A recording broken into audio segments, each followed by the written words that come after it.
Indian school में, DPS school में, बड़े बड़े स्कूलों में पढ़े, जिनकी लाखों रुपए फीस है और हमारे लोग पूरी साल में लाख रुपये नहीं दे पाते, तो बच्चों को कैसे पढ़ाएंगे? यानी कि उन्होंने अपनी शिक्षा अलग कर ली और हमारी शिक्षा खत्म कर दी। तो शिक्षा के अभाव में हम लोग को लगने वाली नहीं है। लेकिन फिर भी भारत की धरती पर दो महापुरुष ऐसे पैदा हुए। एक का नाम है बाबा साहब भीमराव अम्बेडकर।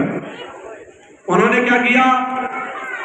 उन्होंने भारत की धरती पर बहुत बड़ा करिश्मा किया। जो शोषित वंचित समाज है उसके लिए उन्होंने संविधान में कुछ प्रावधान किए। क्या प्रावधान किए? बाबा साहब भीमराव अम्बेडकर ने संविधान में आरक्षण का प्रावधान किया। कैसे किया वो मैंने आपको बात बता दी कि दो राजाओं ने पढ़ने भेजा, तो जब वो पढ़ने गए तो उन्होंने संविधान में आरक्षण का प्रावधान किया। लोग क्या बताते हैं कि बाबा साहब भीमराव अम्बेडकर ने आरक्षण किसको दिया है? क्यों दादा क्या बताते हैं? कौन बताओ है?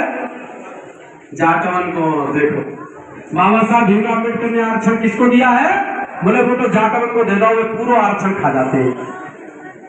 ये सच है कि झूठ है? तो मैं आपको बताता हूं। बाबा साहब भीमराव अम्बेडकर ने संविधान में जो 3 आर्टिकल लिखे, 3 अनुच्छेद लिखे आरक्षण के ऊपर, उसमें एक है 40 नंबर, दूसरा है 41 नंबर और तीसरा है 42 नंबर। 340, 341 और 342। बाबा साहब को नेता किसका बताया जाता है? कौन के नेता है? बोले जाटवन के नेता है। तो अब मैं आप लोगों से पूछना चाहता हूँ, बाबा जी हमारे सबसे ज्यादा कौन बैठे हैं? जेवाले दादा। दादा ये बताइए, आपके पास जो जमीन है, जायदाद है, पैसा है, वो आप कौन को दोगे? नाती को, अपने को तो पड़ोसी के भी, और का तो तुमके पानी पिलाने को तो बड़ा। तो भैया थोड़ी सी जाके ये को बढ़ा दो, बहुत बेकार आवाज दे रहा है। तो अपने नाती को देंगे, जो बाबा ने कहा, अपने को ही देंगे, पड़ोसी को तो नहीं देंगे। तो बाबा साहब भीमराव अम्बेडकर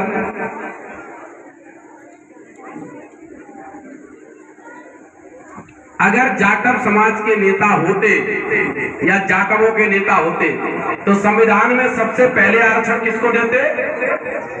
किसको देते? जाटव समाज को, एससी समाज को।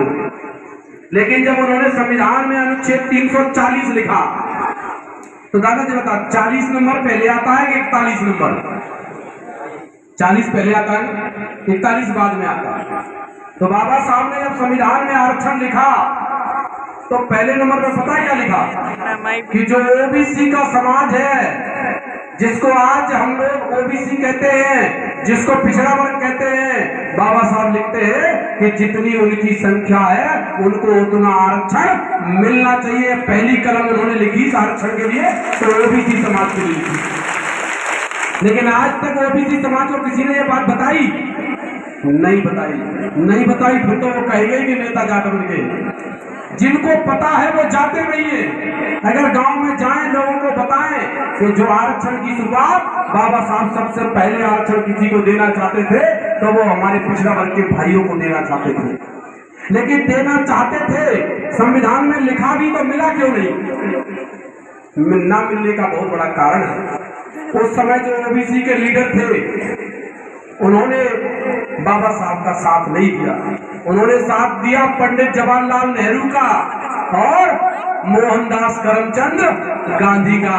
उन्होंने समाज को भड़का दिया और क्या कहा कि जो अम्बेडकर है, जो आरक्षण करके बघेल समाज के लोगों, गुर्जर समाज के लोगों, कुशवाहा समाज के लोगों, लोधी समाज के लोगों, तुम ठाकुर लोग हो, जो अम्बेडकर तुमको चमार पूरी बनाए दे रहा हो, तो वे आरक्षण को विरोध करो और आरक्षण के खिलाफ में पुतले जलाओ। तो मेरे जो ओबीसी समाज के भाई हैं वो बेचारे पढ़े लिखे नहीं थे, समझदार नहीं थे, उन्होंने आरक्षण का विरोध किया। और उस आरक्षण का अगर वो विरोध नहीं करते, उस आरक्षण में लिखा क्या था?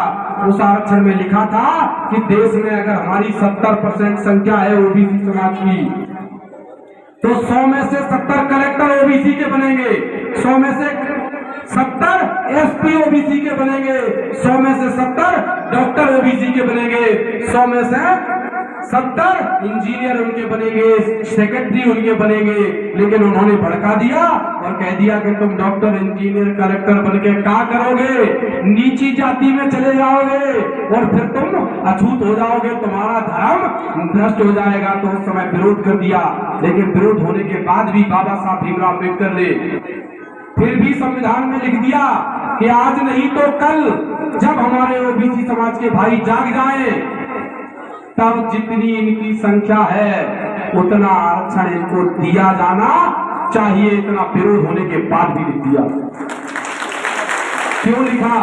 क्योंकि बाबा साहब को याद था कि मेरी पढ़ाई के लिए पैसा किसने दिया है? किसने दिया है? वो दो राजाओं ने, एक राजा बघेल समाज के और दूसरे राजा कुर्मी समाज के, पटेल समाज के, जिस पटेल समाज के लोग भी हमारे साथ बैठे हुए हैं। अगर ये दो राजा ना होते तो बाबा साहब भीमराव अम्बेडकर पढ़ाई लिखाई नहीं कर पाते। जब पढ़ लिख नहीं पाते तो संविधान भी नहीं बना पाते। तो बाबा साहब ने अपना कर्ज चुकाने का प्रयास किया, लेकिन वो कर्ज नहीं चुका पाए। अब बाबा साहब की असली संतान कौन था? बाबा साहब का दूसरा नाम कांशीराम। कांशीराम बाबा साहब का दूसरा नाम कांशीराम। कांशीराम जी बाबा साहब के बेटे बनकर आए। तो बाप के ऊपर कर्ज हो तो लायक बेटे की जिम्मेदारी क्या होती है कि वो अपने बाप का कर्ज चुकाए। तो कांशीराम साहब ने कहा कि बाबा साहब मेरे ओबीसी के भाइयों को आरक्षण देना चाहते थे, उनके बेटों को डॉक्टर, इंजीनियर, कलेक्टर, मास्टर बनाना चाहते थे, लेकिन वो उस समय पर नहीं बना पाए। अब ये मेरी जिम्मेदारी है कि मुझे बनाना है। तो उन्होंने एक आंदोलन चलाया। उस आंदोलन का नाम था मंडल कमीशन लागू करो। सबकी आवाज आनी चाहिए, मंडल कमीशन लागू करो वरना कुर्सी खाली करो। बीपीसी कुर्सी खाली करो। जब पहली बार आरक्षण मिलना था तब पंडित जवाहरलाल नेहरू प्रधानमंत्री थे और मोहनदास करमचंद गांधी कांग्रेस के सबसे बड़े लीडर थे। तो उनने नहीं देने दिया। एक ब्राह्मण थे और दूसरे बनिया समाज के थे। और तीसरी बार नंबर आया मंडल कमीशन का। तो प्रधानमंत्री कौन थे? बीपी सिंह जी। वो कौन थे? वो ठाकुर थे। कांशीराम जी ने आंदोलन चलाया कि ओबीसी के लोग doctor, engineer, master, collector, commissioner बनने चाहिए, इनको आरक्षण मिलना चाहिए। तो उन्होंने कहा जो क्या कर दिया जी, तो नई बीमारी पैदा कर दी। बोले अम्बेडकर ने करी थी, अब बोले जो कांशीराम आ गया बोले जी बना देता है पिछड़ा वर्ग के लोगों को डॉक्टर, इंजीनियर, मास्टर, कलेक्टर। अगर ये कलेक्टर बन गए तो गुलामी कैसे करेंगे? तो कांशीराम ने आंदोलन चलाया, मंडल कमीशन लागू करो वरना कुर्सी खाली करो। तो उन्होंने मंडल के विरोध में दूसरा आंदोलन खड़ा कर दिया और उस आंदोलन का नाम था कमंडल। अच्छा, कमंडल कौन लेता है? कौन लेता है कमंडल? पर बाबाओं ने नहीं लिया। उस समय 3 लोगों ने कमंडल पकड़ा। लाल कृष्ण आडवाणी बाबा है क्या? ये 2 हमारे लोग, हमारे समाज के लोगों को, ओबीसी समाज के लोगों को पकड़ा दिया। एक बहन उमा भारती जी को और दूसरा कल्याण सिंह लोधी जी को। 2 कमंडल उनको पकड़ा दिए। बोले तुम बोलो क्या करो? बोले क्या करोगे? डॉक्टर, इंजीनियर, मास्टर, कलेक्टर बन गए, तुम्हारी बुद्धि भ्रष्ट हो गई है, चमार कोरी बंदी बन जाओगे तुम। बोले छोड़ो जी आरक्षण फारक्षण। बोले हम तो रथ निकाल रहे हैं। बोले काहे के लिए? और एक नारा दिया कि राम लला हम आएंगे और मंदिर वही बनाएंगे। बोले जय श्री राम। और हमारा पूरा समाज जिसको जाना चाहिए था कहां पर? मंडल कमीशन के आंदोलन में, जिससे हमारे बेटे doctor, engineer, master, collector, commissioner बनते, वो कहां चले गए? सबके सब वो रामलला का मंदिर बनाने चले गए। लेकिन फिर भी भारत की धरती पर कुछ महापुरुष थे जिन्होंने साथ दिया।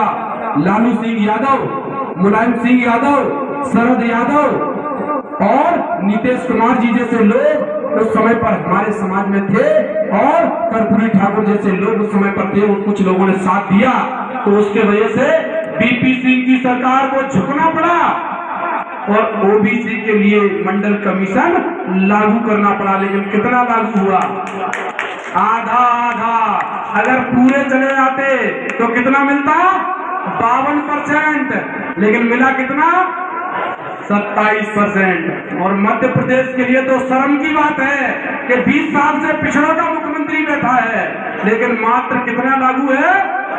14%। तो 27% नौकरियां ओबीसी को केंद्र में और SC ST को 22.5% नौकरियां मिलने लगी। आज हमारे भाई के कितने भी कम नंबर आए, केंद्र की भर्ती निकले तो 27 नौकरियां ओबीसी को मिलती हैं और 22.5 नौकरियां SC ST के लोगों को मिलती हैं। तो इन्हीं मनोवादी लोगों के पेटों में फिर दर्द होने लगा। क्या दर्द होने लगा कि अगर इनके बेटे 50 लोग भी अगर इनके डॉक्टर इंजीनियर बनते रहे तो हम इनको गुलाम नहीं बना पाएंगे, हम इस देश को हिंदू राष्ट्र नहीं बना पाएंगे, हम इस देश को इनसे नहीं छीन पाएंगे, इनके पुरखों का इतिहास नहीं मिटा पाएंगे। तो उन्होंने क्या किया कि आरक्षण का प्रावधान सरकारी विभागों में है कि प्राइवेट में? सरकारी। तो उन्होंने कहा जितने भी सरकारी विभाग हैं, संविधान है तब तक आरक्षण खत्म नहीं कर सकते हैं। तो उन्होंने कहा हम ऐसा काम कर देते हैं कि संविधान के होते हुए भी पूरा आरक्षण खत्म हो जाए। तो जितने भी सरकारी विभाग है बोले सारे विभाग बेच दो, प्राइवेट कर दो, और प्राइवेट में कोई आरक्षण नहीं होता है। तो जब आरक्षण के रहते हुए हमारे भाई नौकरियों में नहीं आ पाए, मैं कई गांव में गया हूँ, अंकल जी साथ में गए हैं, आदरणीय अध्यक्ष जी बैठे हुए हैं, 70 घर है हमारे बघेल समाज के, 100 150 घर है। वो पूछते हैं कितनी नौकरियां हैं, तो कई गांव में तो बोला जा गांव में तो कुछ चपरासी नहीं, कई गांव में 2 नौकरी, गांव में 3 नौकरी।